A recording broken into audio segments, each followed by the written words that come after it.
মিহিদানা 10 আতর 20টা বোতল, বাসরাই গোলাপ 50টা, গোলাপদানি 2000। আর কিছু লাগবে কি? যদি লাগে মেহরবানি করে হুকুম করুন, আমি লিখে নিই। 10টা হাতি, 20টা কাকু, 30টা মুন্ডু, লিখে নাও। বুঝতে আপনি মাফ করবেন, ভেবেছিলাম যা আমার চোখে পাপ দেখতে নাকি লাগছিস? বেয়াদ একটু মাফ করবেন, আমি আপনাকে চেনো না, দেখোনি কখনো। কি না কোথায় থাকো? হাজার ঠিকানায়। তবে দেখোনি বলছো? চোখ বুঝে থাকো নাকি? কি না, কাজে ব্যস্ত থাকি। তাহলে তো কাজের লোক।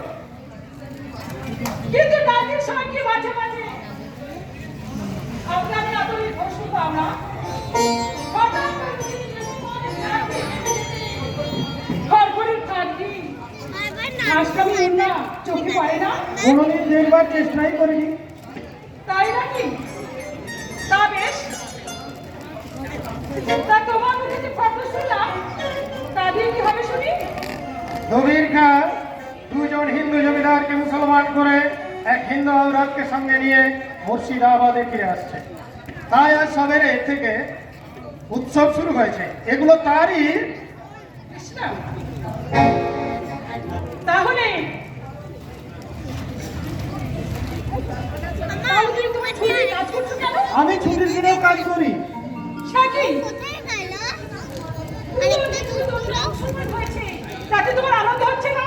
না তুমি বাইজির নাচ গান শুনবে না?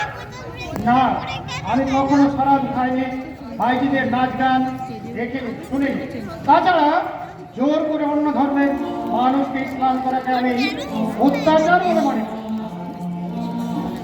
আনন্দ তো দূরের কথা, যেদিন এমন ঘটনা ঘটে সেদিন খোদার কাছে আরজ না করে আমি খাদ্য গ্রহণ করি না। আর যারা এমন কাজ করে তাদের আমি মানুষ বলে মনে করি না।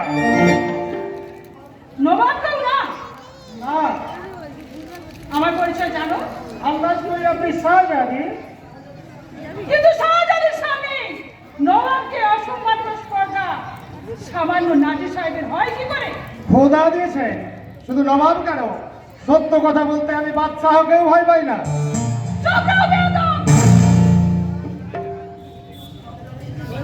শব্দটি না না না। জি হ্যাঁ, আমাকে যে অন্যায় করে বেয়াদব বলে আমি তাদের হযরত বলে সেলাম করি না। এত সাহস, এত সাহস সামান্য নাজি। আমি তাকে চাবুক না বুঝে দিই, বেয়াদবি করলে পিঠের চামড়া বেদাগ থাকে না। জাহাপড়ার বান্দা তবির খা। তুমি তাহলে দোষীটা। আগে ছিলাম, এখন আমি মানসবদার। তা কতগুলো হিন্দুকে মুসলমান করেছো? অসংখ্য। তাই বুঝি তোমাকে পিতা চতুষ্পদ করেছে? শাহজাদে চামড়া শয়তান! অসুরদারি থেকে মন সংকটের পথ পেয়েছো বলে তুমি ভেবে নিও না যে হাতে তুমি চাঁদ পেয়ে গেছো।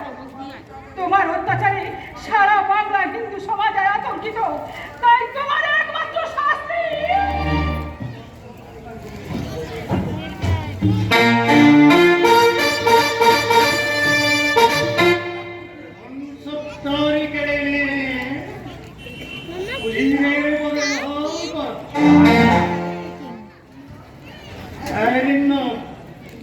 এই যুবক মুসলিম পরিহার বল সত্যে পরিণত করেছে। ভাই অবস্থা বর্তমানের সম্পর্কে সক্ষম নাচে গানে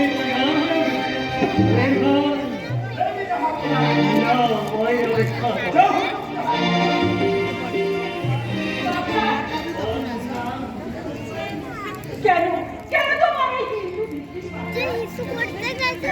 কেন তুমি বিয়ে করতে এই বাংলার হিন্দু ধ্বংসের আয়োজন করছো? কি দোষ করেছিল তারা? বুঝবে মা? কেন কেন বুঝবো না? কেন বুঝবো না? যতবার আমি তোমার পরিবর্তন জিজ্ঞাসা করেছি ততবারই তুমি বুঝবি না, বুঝতে পারবি না। কেন বুঝবো না? কি এমন তোমার কথা যা 17 বছরের জীর্ণ বুঝতে পারবে না বাচ্চা। না জায়গা চলে যাবে, চলে যেতে হবে।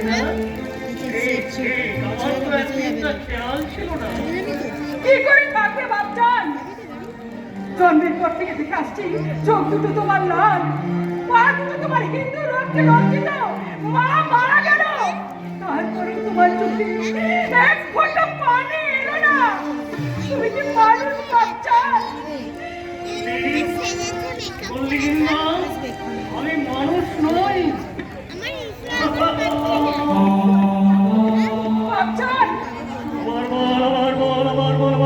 বাপজান তুমি মানুষ নাও।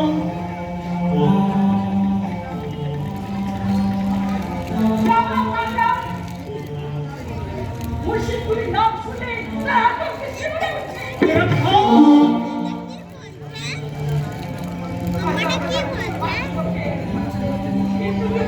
উত্তেজিত করে সৈন্য বিভাগের লোককে তুমি মারিয়ে দিয়েছ, জেহাদ ঘোষণা করেছ, সাপের মতো গলে পিষে তুমি তাদের শেষ করে দিয়েছ।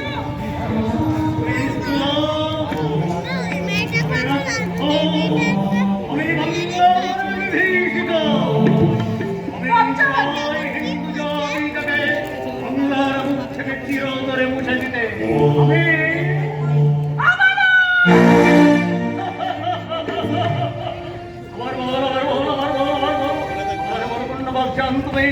অমানুষ অত্যাচারী